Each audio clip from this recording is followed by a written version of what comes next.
honor today to host Alex Tapscott for a discussion on a very important and exciting topic. No doubt one that you've been hearing endless amounts about, which is the global opportunities and challenges of blockchain technology, which is the primary innovation behind Bitcoin. He is the co-author, along with his father, theorist Don Tapscott, of a book entitled Blockchain Revolution: How the Technology Behind Bitcoin is Changing Money, Business, and the World.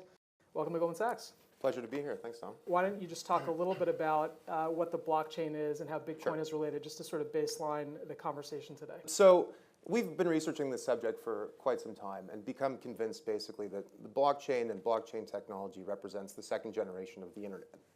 So for 40 years, we've had the Internet of Information, and it's been great as a tool for communicating and sharing information online and collaborating, but it's actually been limited in its uses for business. And the reason is it's very difficult to transact or do business online because it's very hard to establish identity and to create trust. And so as a result, even with the rise of the first generation of the internet, we still had to rely on intermediaries like banks and governments and large technology firms to sit in the middle and to perform all the business logic that goes into commerce. And these intermediaries do a pretty good job, but they've got certain limitations. They're centralized, which makes them vulnerable to attack. They tax the system, costing money, sometimes 10%, say, to send money overseas. They exclude billions of people from the global economy. 2.5 billion people don't have access to a bank account. They slow things down, largely because the systems in place can be 20, 30, or 40 years old. And they capture data about people, which prevents them from using that information to organize their affairs, but also can potentially undermine their privacy. So with blockchain, you basically have a new platform for the movement of value. And it's based on a distributed ledger, basically like a spreadsheet, like a giant global database that doesn't run on one computer system like a bank's computer system, but rather runs on every computer in the world and isn't accessible to only a few, but is accessible to everyone.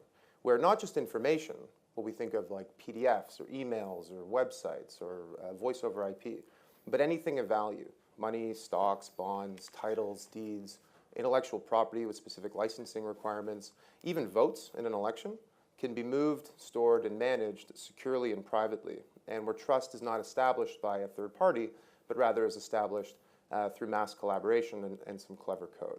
Can you talk a little bit about Bitcoin? Because you hear people talk a lot about, I love blockchain but hate Bitcoin, or don't understand the role of Bitcoin in terms of it being the incentive and also the thing that allows this sort of value transfer to happen. And I think it's important for the audience to know exactly how the two are related. Yeah, I think the Bitcoin bad, blockchain good motto, which is something that's relatively new, is a false dichotomy. Yeah. Because Bitcoin, you may not like the idea of using a currency that's not issued by a government. Maybe that's not your thing. But the Bitcoin itself is actually essential to how the blockchain functions. So just to walk through it very simply, so everyone starts with a distributed ledger of transactions, what's happened in the past. Everyone here has a computer.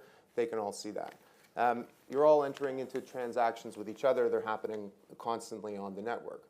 And there's a community of validators who commit large computing resources to achieving consensus on what has occurred. And the only reason that they do that is because they can be compensated with new Bitcoin that gets issued very steadily. So rather than an intermediary who's getting paid through transaction costs, you've got these participants who are getting paid through the issuance of new Bitcoin. And every so often, kind of like the heartbeat of the network, all those transactions are captured in this thing called a block. And once that block is validated, it gets added to a chain of blocks that goes back all the way to the beginning of that blockchain. And importantly, the block in the chain must refer to all of the preceding blocks in order to be valid. So practically speaking, that makes it extremely resilient. By some estimates, the entire Bitcoin network marshals as much computing power as about 10 to 100 Googles combined. The other interesting, we're talking a lot about commercial use cases, but the other, and I'm going to come back to identity management for a minute, but there have been a lot of reasonably well-publicized efforts of folks that are looking to use the technology to do things like provide an identity to the roughly 1.5 billion folks globally who don't really have a national identity. They can't walk into a hospital and get service. They're effectively unknown. And then I think in one of the, it's Nicaragua, Honduras, or Guatemala, they're looking to move a land title registry onto the blockchain. And so there's also a social aspect, so we don't sort of lose the plot here. And I was wondering if you could just talk a little bit about some of those sort of transformational opportunities. Absolutely. You know, the thing that I've been focusing on a lot is this idea of prosperity, you know, the social side of all this.